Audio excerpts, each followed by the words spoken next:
ओम नमो वेंकटेश्वरा।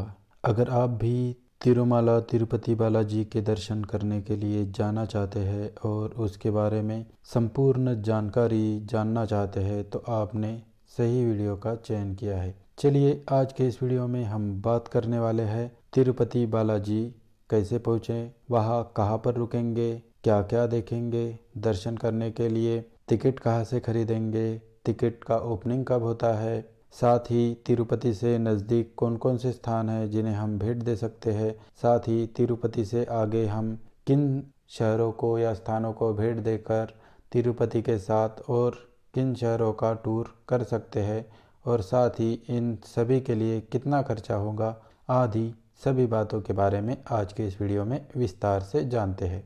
तो चलिए सफ़र को शुरू करते हैं और हम पहुंचते हैं तिरुपति। अगर आपको तिरुपति में पहुंचना है तो सबसे सस्ता मार्ग है रेलवे का। तिरुपति में रेलवे स्टेशन है और देश के लगभग सभी कोनों से तिरुपति के लिए ट्रेन निकलती है। अगर आपके शहर से ट्रेन तिरुपति रेलवे स्टेशन पर नहीं रुकती है तो आप रेनीगुंटा रेलवे स्टेशन का भी टिकट ले सकते हैं। रेनीगुंटा रेलवे स्टेशन तिरुपति से सिर्फ 10 किलोमीटर की दूरी पर स्थित है। तिरुपति और रेनीगुंटा दोनों एक साथ में लगे हुए हैं, इस वजह से ज़्यादा कुछ दिक्कत नहीं आएगी। उसके बाद में बात करते हैं बस की। तो अगर आप नज़दीकी बड़े शहर से आ रहे हैं तो आपको डायरेक्ट बस मिल जाएगी, जैसे कि हैदराबाद से रात को चलने वाली लेट नाइट बसेस वगैरह आपको मिल जाती है। चेन्नई से डेली बसेस चलती है, बेंगलोर से भी डेली बसेस चलती है, साथ ही गुडूर और वेल्लोर से भी आपको डायरेक्ट बसेस तिरुपति के लिए मिल जाएगी। उसके बाद में बात करते हैं फ़्लाइट की। तो तिरुपति में इंटरनेशनल एयरपोर्ट है, लेकिन यहाँ पर आने वाली अगर आपकी फ़्लाइट डायरेक्ट नहीं होगी तो इसका रेट काफ़ी हाई हो सकता है, ज़्यादा हो सकता है। अगर तिरुपति एयरपोर्ट के लिए अगर आपको ज़्यादा महंगी फ़्लाइट मिलती है तो आप चेन्नई एयरपोर्ट के लिए भी फ़्लाइट ले सकते हैं, जो तिरुपति से सिर्फ 130 किलोमीटर की दूरी पर है। वहीं अगर आपको बेंगलोर के लिए सस्ती फ़्लाइट मिलती है तो आप तिरुपति से 250 किलोमीटर दूर बेंगलोर के लिए भी फ़्लाइट ले सकते हैं। वहाँ से 4 घंटे की जर्नी करके आप तिरुपति में पहुँच सकते हैं। चलिए अभी आप तिरुपति में पहुँच गए हैं, अभी बात करते हैं हमें रुकना कहाँ पर है। अगर आप फ्री में दर्शन करना चाहते हैं तो आप जिस दिन तिरुपति में पहुंचेंगे वहां से सीधा आप तिरुमाला की पहाड़ियों पर चले जाइए। वहां पर जाने के लिए आपको बस मिल जाएगी जो 90 रुपये चार्ज करती है, आने जाने का 180 रुपये चार्ज करती है। वही अगर आप शेयरिंग जीप वगैरह लेते हैं तो वो लोग आपसे 150 रुपये चार्ज करते हैं। आप अपने हिसाब से किसी भी माध्यम से तिरुमाला की पहाड़ियों पर मंदिर के नज़दीक जाकर रुक सकते हैं। तिरुमला तिरुपति ट्रस्ट का अगर भक्त निवास बुक किया है तो आपको तिरुमाला के पहाड़ों पर ही रहने की व्यवस्था हो जाएगी, जो मंदिर से लगकर ही है, जो काफ़ी अच्छी और रिजनेबल है। उसके लिए आपको 3 महीने पहले ही एडवांस में बुकिंग करनी पड़ती है और उसके लिए आपका स्पेशल एंट्री दर्शन का टिकट भी बुक होना ज़रूरी होता है। जिस दिन का टिकट है उससे एक दिन पहले या एक दिन बाद में ऐसा ही बुकिंग आपको मिलता है। वो टिकट के हिसाब से ही आपको 1 या 2 दिन के लिए ही बुकिंग मिलता है, इस बात का ध्यान रखिए। बाकी अगर आप बात करें तो दूसरे भी बहुत सी धर्मशाला और भक्त निवास तिरुपति में बने हुए हैं और प्राइवेट होटल भी काफ़ी है और यहाँ पर रेट भी उतने कुछ ज़्यादा नहीं है।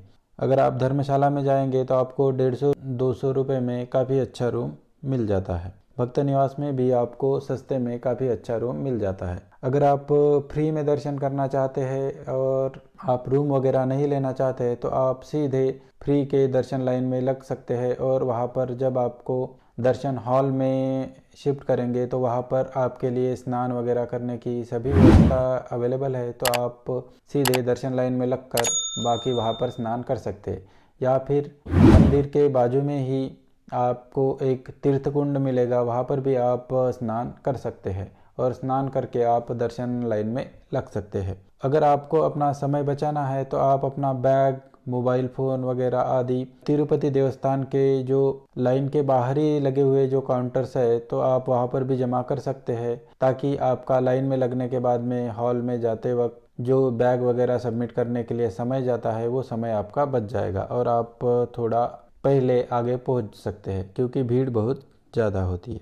आप चाहो तो बैग और मोबाइल साथ में लेकर दर्शन लाइन में लग सकते हैं। बाद में आपका मोबाइल और बैग कलेक्ट करने के लिए काउंटर बने हुए, आपको वहाँ पर वो सामान सबमिट करना पड़ेगा।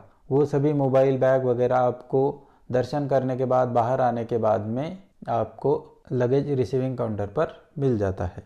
तो इसके लिए आपको किसी भी एक भी रुपए का चार्ज देना नहीं है, ये फ्री ऑफ कॉस्ट है। उसके बाद में अगर आप स्पेशल एंट्री दर्शन का टिकट अगर बुक करना चाहते हैं तो उसके लिए आपको ttdevastanam.ap.gov.in इस वेबसाइट के माध्यम से आप बुकिंग कर सकते हैं, या फिर टीटी देवस्थानम के नाम से जो ऑफिशियल एप्लीकेशन बना हुआ है आप उसे भी डाउनलोड करके उसके माध्यम से भी आप अपना स्पेशल एंट्री दर्शन टिकट और साथ में भक्त निवास का बुकिंग भी कर सकते हैं। अगर आप स्पेशल एंट्री दर्शन टिकट बुक करना चाहते हैं तो ध्यान रखिए, हर महीने की 24 तारीख को सवेरे 10 बजे स्पेशल एंट्री दर्शन का बुकिंग प्रोसेस चालू होता है और लगभग 10 से 15 मिनट में पूरे महीने का बुकिंग ख़त्म होता है। ये बुकिंग 3 महीने पहले शुरू होता है। जैसे कि अभी मान लीजिए आपको अप्रैल महीने का बुकिंग करना है तो आपको 24 जनवरी के दिन सवेरे 10 बजे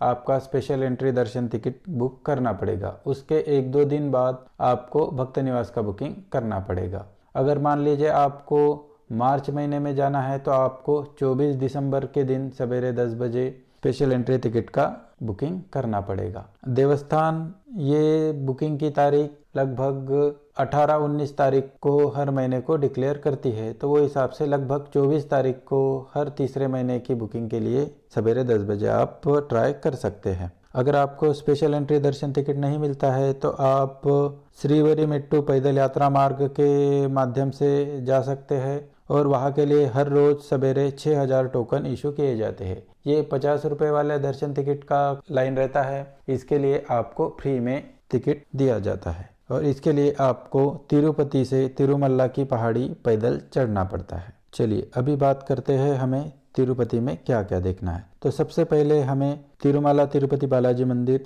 जो कि तिरुमला पहाड़ियों पर बसा हुआ है, श्री वेंकटेश्वर स्वामी मंदिर, उसके दर्शन करने हैं, जिसके लिए हम तिरुपति पहुँचे हैं। अगर आप यहाँ पर बाल वगैरह देना चाहते हैं तो यहाँ के लिए हर बिल्डिंग में एक विशेष व्यवस्था की गई है। आप किसी भी बिल्डिंग में जाकर अपने बाल यहाँ पर अर्पण कर सकते हैं। ये यहाँ की लगभग सभी सुविधाएं फ्री ऑफ कॉस्ट है, इसके लिए कोई भी चार्ज नहीं है। यहाँ पर मिलने वाला खाना भी फ्री ही है। उसके बाद में है श्री पद्मावती अम्मावारी मंदिर, जो कि तिरुपति में नीचे स्थित है। श्री गोविंदराजा स्वामी मंदिर है, इस्कॉन टेम्पल है। श्री कपिलेश्वर स्वामी मंदिर है, कपिला तीर्थ जिसे कहा जाता है। श्री वराह स्वामी मंदिर है। इन सभी स्थानों को और साथ में आप जूलॉजिकल पार्क, म्यूनसिपल गार्डन वगैरह आदि को अगर भेंट देना चाहते हैं तो दे सकते हैं। साथ ही आप यहाँ से सिर्फ 40 किलोमीटर की दूरी पर श्री कालहस्ती में जो मंदिर है उसे भेंट देना ना भूले। काफ़ी खूबसूरत और काफ़ी अच्छा मंदिर है श्री कालहस्ती में।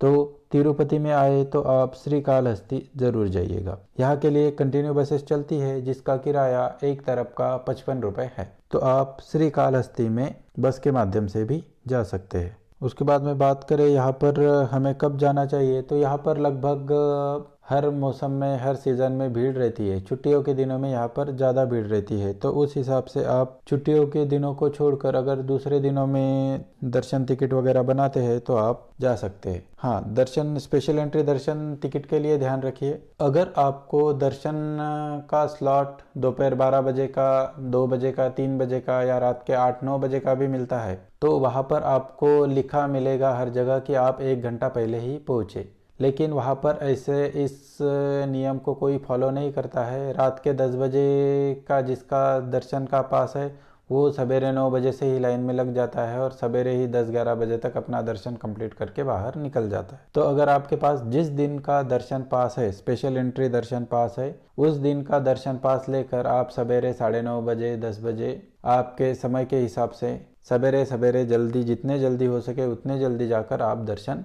ले सकते हैं, क्योंकि दोपहर से भीड़ बढ़ना चालू हो जाता है तो आपको दर्शन लेने में काफ़ी दिक्कत होती है। वही बात करते हैं यहाँ पर हमें खर्चा कितना लगेगा। तो तिरुपति से तिरुमला जाने के लिए 90 रुपये और आने के लिए 90 रुपये जो बस चार्ज करती है, वो 180 रुपये। यहाँ पर लगभग 200 रुपये में आपको होटल मिल जाएगा और लगभग 100 से 120 रुपये में आपको थाली, भोजन थाली वगैरह मिल जाती है। तो लगभग 500 रुपये में आपका तिरुपति का टूर हो जाता है। सवेरे आप तिरुपति में पहुँचेंगे, दिन भर में आप तिरुपति का दर्शन करेंगे और दूसरे दिन आप निकल कर अपने गांव जाएंगे। इस हिसाब से ये खर्चा हम बता रहे हैं। इसमें जैसे जैसे आपके प्रोग्राम्स या फिर स्थान बढ़ेंगे वैसे वैसे आपका खर्चा बढ़ते जाएगा। तो रफली मान लीजिए तो आप लगभग 2 से 2,500 रुपये में तिरुपति का एक अच्छे से कम बजट में टूर कर सकते हैं, जिसमें आपका शहर से जो ट्रेन आता है जाता है उसका लगभग 500-600 रुपये स्लीपर क्लास का टिकट आ जाएगा। उसको मिलाकर आप 2,500-3,000 रुपये में आराम से अपना तिरुपति का टूर कर सकते हैं। अब बात कर लेते हैं कि तिरुपति से आजू बाजू में कौन से टूर कर सकते हैं। तो तिरुपति से श्रीकालहस्ती तो आप पहले ही दिन जाके आ सकते हैं। बाद में बात करें तो तिरुपति से आप वेल्लोरे गोल्डन टेम्पल है वहाँ पर जा सकते हैं। कांचीपुरम मंदिर देखने के लिए भी जा सकते हैं। चेन्नई के लिए भी जा सकते हैं। वहाँ से आप तिरुपति से चेन्नई की ओर प्रस्थान करके वहाँ के टूर बना सकते हैं, या फिर आप बेंगलोर की तरफ भी जा सकते हैं। अगर बात करें तिरुपति से प्रमुख स्थानों की दूरी की तो तिरुपति से चेन्नई 135 किलोमीटर है, बेंगलोर 248 किलोमीटर है, गुडूर 99 किलोमीटर है। जहाँ से आपको चेन्नई के लिए अलग से ट्रेन जाती है और तिरुपति के लिए ट्रेन मुड़ जाती है, वो स्थान है। अगर आपकी ट्रेन चेन्नई की तरफ जाती है तो आप गुडूर में भी स्टॉप लेकर वहाँ पर उतरकर बस के माध्यम से तिरुपति आ सकते हैं। श्रीकालहस्ती 40 किलोमीटर है, वेल्लोर 106 किलोमीटर है और कांचीपुरम 109 किलोमीटर है। वही बात करें तिरुपति बालाजी से तिरुमाला पहाड़ी 23 किलोमीटर है, जहाँ पर हमारा बालाजी मंदिर स्थित है। आशा करते हैं आज की वीडियो में आपको तिरुपति बालाजी के टूर के बारे में संपूर्ण जानकारी मिल गई होगी। अगर आपको कुछ जानकारी अधूरी लगी हो या फिर कुछ जानकारी और चाहिए तो आप हमें कमेंट कर सकते हैं, हम आपको उसके बारे में उचित जानकारी जरूर प्रदान करेंगे। अगर आपको आज की हमारी वीडियो पसंद आए तो प्लीज़ वीडियो को लाइक करें, कमेंट करें, शेयर करें और हाँ, चैनल को सब्सक्राइब करना ना भूलिएगा। मिलते हैं तन्विशा टूरिस्ट गाइड की एक और नई वीडियो में।